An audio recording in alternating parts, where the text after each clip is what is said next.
Welcome back. Hope we can continue to do this, and looking forward to having y'all today. I warn you, be careful today, because we've got probably have to go inside due to the rain, so it's going to be a very confined space for us. It's really tight out there, so be on your own.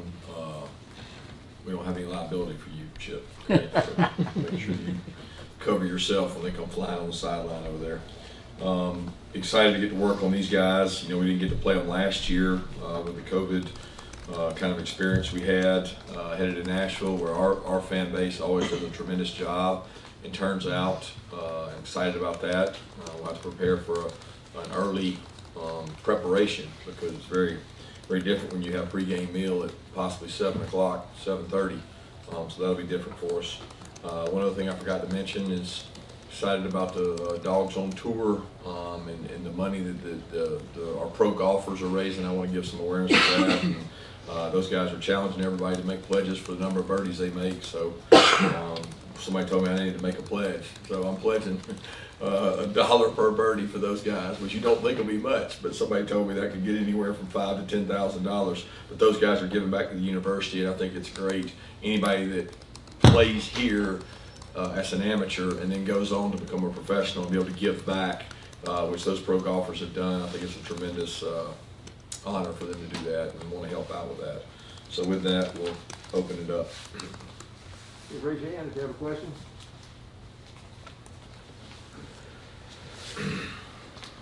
Kirby, can you talk a little bit about Cedric Van Pran, this guy who's been through, wasn't really playing as much, you had the issue with Warren Erickson. Now he's been out there. What have you seen in 3 games, and give me a little bit about his performance so far? Cedric's a guy who we've always thought was really talented. We went down and recruited him out of New Orleans, and he's got a wonderful family, and he's got relatives right in the Cobb County area that have come over and come to games, and I know his family comes up and stays with. So he's an exciting, really a great kid, very sharp kid who processes information really well. You know, makes decisions and protections. Makes mic points, does a lot of good things for our team. I think his growth was fast forwarded through Warren being injured. He would have gone a lot with the twos anyway, but he got thrown in with the ones, got a lot of good work, and grew and got better. His accuracy with snaps has continued to improve and must continue to stay at a high rate, because the number one thing to success for an offense is number one, getting the snap, and he's done a nice job of that. He's had a couple, plays in each game that make you go, what were you thinking there? And he's got to get those out. You can't have, you may get beat physically, and very rarely does he get beat physically, but you can't have mental lapses or do things on your own. And I think that part, he's still a work in progress, but I love his work ethic. I love the way he practices and leads, and you can tell he's going to be the kind of guy that leads in the right direction for the future for this team. Hey, Coach, I just wondering, how much will Darnell Washington and Tyke Smith be able to ramp up this weekend? Is it possible they play this weekend? We haven't ruled out this weekend. They are back. They were running at the end of last week, weight bearing, like running on their own. So we've thought all along this would be the target this week or next. But can't say they're going to be clear for this game. I'll find out a lot more today, because they're going to be able to run, do some exercises, not necessarily be in their groups, but they're going to be running and accelerating on their own, not just on the underwater and what we call the Alter G, where they have not 100% of their weight. They're on 100% of their weight as of Thursday, Friday. We're moving them forward, and we'll see where they are today. Coach Beamer had a lot of complimentary things to say after the game about the depth on Georgia's defense. I wonder what you can say about how that depth translates into good practice and those guys pushing each other to protect their share of the playing time. Yeah, we promote depth in really our whole special teams. We share time, offense. We play a lot of players. Defense, we play a lot of players. So, I mean, it's not just a defensive thing. We sell that as a team because I personally believe it helps morale. I think it helps conditioning, especially during the hot months we're still playing in. And if you've got players that are good enough to play, they deserve to play. So we play a lot of guys, and I don't think that here's how we practice. If you're a 2 and you're not going to get enough reps, you go down on the other field and you get them. And when you've got players in your program texting you, Coach, can I please go on the scout team so I can get some good work against, Warren McClendon or Jamari Soto, that's when you know you got a good culture. Because they're trying to get reps against better people rather than staying down with the defense and getting 3 of 8. They go down the other field and get 5 of 8. And you may think that's minute, but for me, that is everything we're about. That's what our culture is built on how do you go against better players so you get better, and that's how we get depth, because they practice against good people.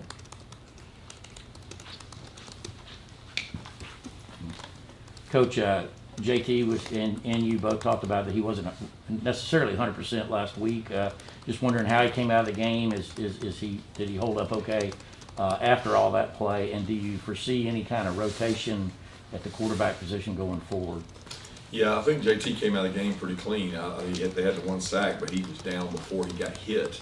I'll know more today as far as his health. I would think he's progressed along and doing a nice job in terms of his health. And that always goes back to how they practice, how the guys practice. I think he certainly showed that he was healthy enough to play, and he played with a high efficiency. Still a couple decisions there that on boots and nakeds where he's got to make better decisions with the ball, but you can't argue with how he played on 3rd down. He was efficient with the ball, made good decisions. The 1 pick was late, but he did some good things. So again, it'll be based on day-to-day, how we practice and how guys practice in practice. Practice matters. After watching the film, what was your level of concern on the shots downfield defensively and winning those one-on-one matchups? Yeah, my level of concern is the same it was the first day we went out to practice. You don't give up long pass plays and win games. And those same pass plays were probably Clemson. They were just PI'd. So it's something that you have to work on, and people think that you have to play somebody else to solve those problems. You have to have good technique, and you have to play with proper technique, and you have to relieve some of that pressure with scheme. But I'm a big believer in getting better at what you do. So, every time they throw that ball down the field, it's an opportunity for us to catch it. The week before, Keely Ringo went up and caught that ball, and you go, okay, well, you do that a couple times, how many of those will you see? And if I'm playing our defense and I'm struggling to run the ball, what's your answer going to be? I'm not going to continue to just run it. I'm going to find ways to try to get one-on-one matchups and throw the ball. And we say it all the time. That ball is just as much yours as it is theirs. We got to do a good job of not letting people get behind us. And that starts with a lot of technique. It's not a scheme thing. It's not a one-person thing. It's playing your technique and playing better than the guy across from you. Kirby, two-parter kind of revolving around tight ends. Is Brock being as involved as he is that more about Brock, or is it about the tight ends? And also just the larger, what is your view of the tight ends' involvement in offense these days and of more spread in general?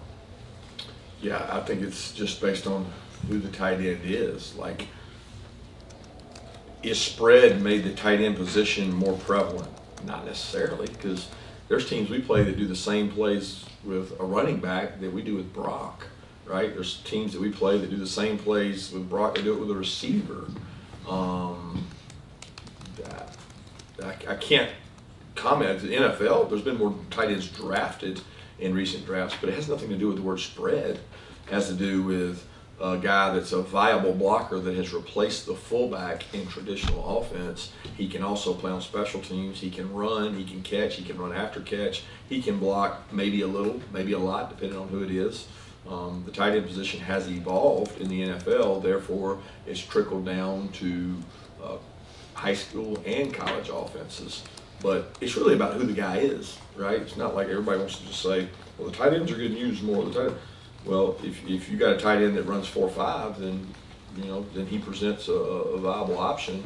It's a threat in the passing game, and if he's physical and tough enough to block on the perimeter, you give me any player that's 235 pounds and can run 4.5, then we'll find a way to use him. And I think that has a lot to do with his skill set. Coach, I wanted to ask you about Vandy, of course, and it's a team that's kind of struggled in the SEC over the last couple of years.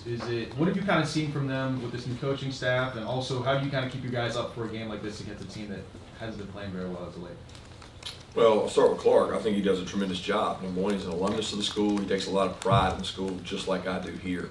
He's been tremendously successful in his career. He's really smart. We've met with him and spent time with him as a coach. I know he knows football, he understands football, and he's trying to build a culture there to be competitive in the SEC. Number one, that starts on the road recruiting, which he really hasn't gotten a chance to do, and it comes with buying in to the culture he creates as a coach, and I know they'll do a good job of that. The one thing that you consistently see when you go play at Vandy, it's always a really tough physical game. They've been that way when James Franklin was there, when Derek was there. It'd be no different. These guys are going to play hard, play physical football, and we don't get into measuring ourselves against the opponent. We measure ourselves against ourselves, and we're going to do that every single day in practice. Coach, what have you seen from Adam Anderson and Nolan Smith just in terms of becoming the leaders in that outside linebacker room? In your experience, just what does it take for players to go from just a contributor in the rotation to sort of being the leaders in the pack at any position group?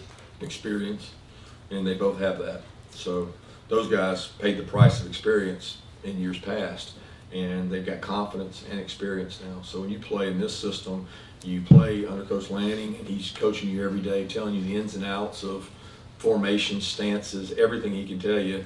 It helps you as a player, and they both are reaping the benefits of having been in the program.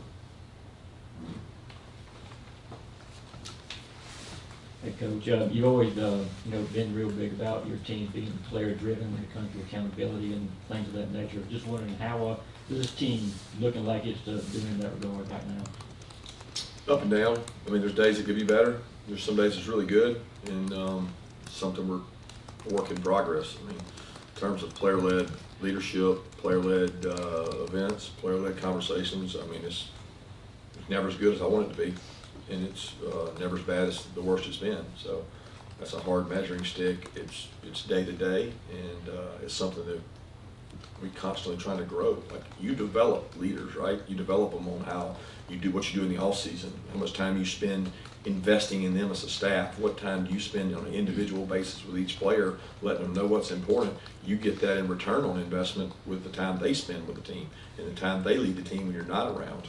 So we're probably not where we need to be in that regard, but it's something we'll always work on.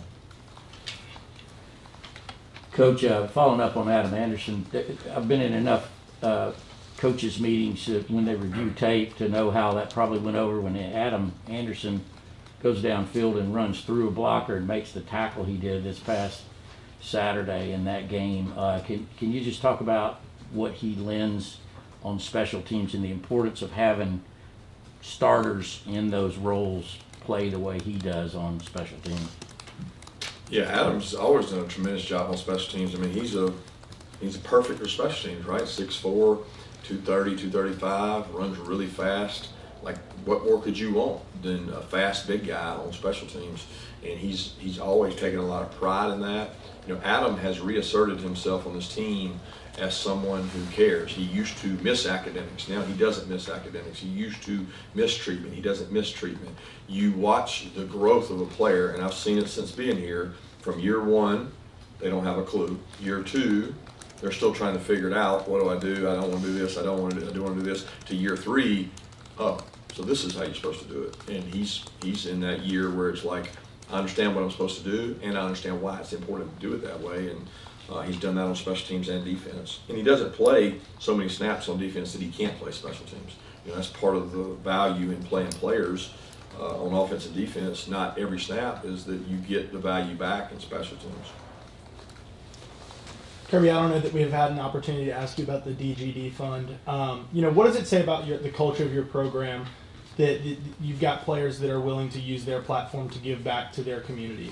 It doesn't surprise me at all, because people know how great the University of Georgia is, and to have players that feel like, hey, here's my opportunity to use my platform to get people to give to the DGD fund, so then I can in turn give back to the charity or organization that I take pride in. I think it says a lot about those guys that it's not really about them. They're not trying to put money in their pocket. they're trying to benefit some organization that's greater than themselves, and they're doing it through the Georgia name. I mean, I don't know anywhere in college football that guys are doing that. They're not trying to benefit themselves, they're trying to benefit others, and anytime you do that, I think it should be recognized. Coach, we saw Kirby Jackson finally come back to be on the field and not just in special teams. He was out there targeted a couple times. Do we expect to see his role grow more this week? And will we see Dom Blaylock come back this week? Well, Dom's dealing with a little bit of a hamstring. He had it last week. He was really close. We thought he was actually ahead of Kieris in terms of return, and then he had a little hamstring bother him. I guess it was early last week. It bothered him a little bit, and so he'll be out there trying to go again today. It's one of those things that when you haven't been back and you increase volume, you have to be careful.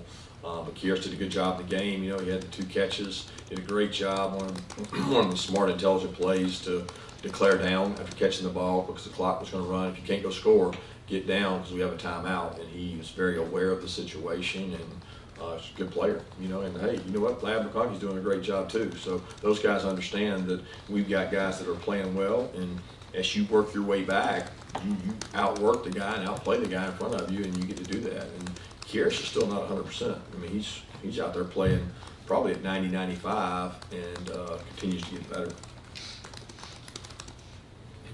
Coach, you said after the game that you were going to reserve judgment on Nolan Smith until you saw the tape. What did the tape reveal? He had 2 really big plays. He continues to play with great effort. He practices really hard. He does things the right way in terms of physical toughness, not afraid of contact, and continues to grow and get better. I still think he can show some improvement in his run defense, in the way he strikes and plays blockers, 6 technique and things, but he's a great closer. He's a great recognition guy of plays coming, and he's a really good pass rusher. Kirby, you hear guys on your offense talking about how they have to go up against, you know, your very good defense and practice makes them better. How much good on good do you do, and has that changed through the years? We do more now than we've done in the past, but I'll be honest with you, the portal effect for us has been more at the skill positions for whatever reason.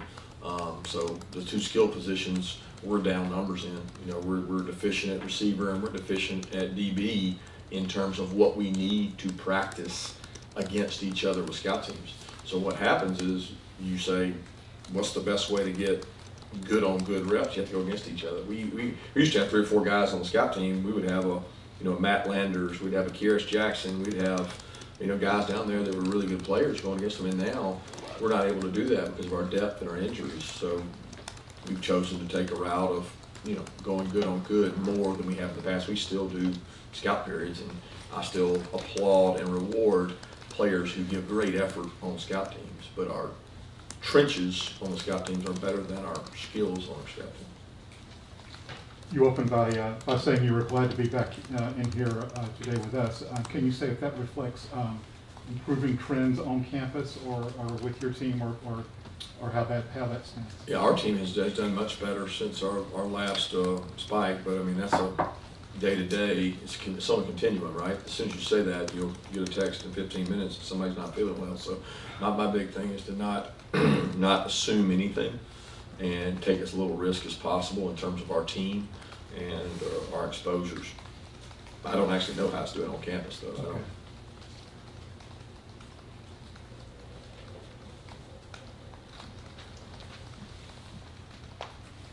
Okay. Coach, can you elaborate more on Will Muschamp? There was, I guess Eli Drinkwood said it should be illegal that he was added to your staff. Has it been that much of an advantage through the first 3 games?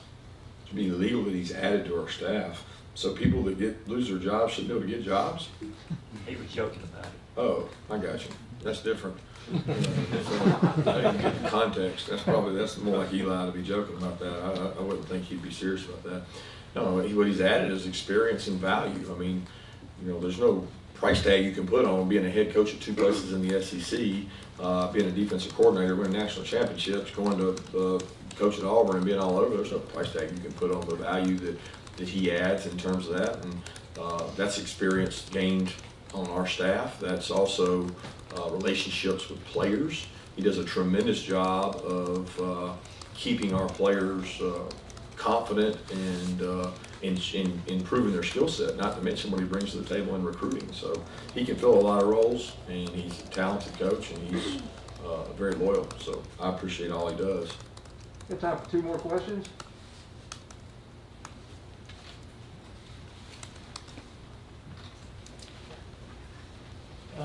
Can you update us on, right, I don't know, kind of first name Davis, your linebacker, injury? I guess last week he suffered an injury and he's out for the year. He's got quad injury. Yeah, he's going to be out for the season. And unfortunate injury on Monday, I guess of last week. His quad became injured and had to have surgery, so he's going to be out. And he's battled through some hamstring injuries early in camp, and he's a guy that's had some bumps and bruises, but he was doing really well at the time he got injured. You know, he'd started on punt return. It was in the in the top 4 rotation at inside backer, and then got injured. So it'll be spring for him. Just wanted to get your thoughts on run game again after you had a chance to review the tape, and particularly with the O-line play. Yeah, I thought that we had a really good run game plan going into the game. Really, you can say every run, the thing we emphasized going into the week was ID's communication and pad level. Well, that improved tremendously. You know, we had 2 times that we just didn't block the right people, or we didn't block somebody, and those cannot happen. Those moments where it's like, oh my God, we didn't even block the guy like that. You take those out, and it's really good. But to rush for what we rushed for, get our hats on the right people, I think we're going to have to continue to work really hard on creating movement and displacement and being creative in our run game. But our guys ran the ball well, and they got a good defensive line. They got good players. A lot of players we recruited will face better defensive lines, but they got a good defensive line, and I thought our guys did a better job of pad level and better job with IDs and communication, but nowhere near what it needs to be. Thank you. Thank you.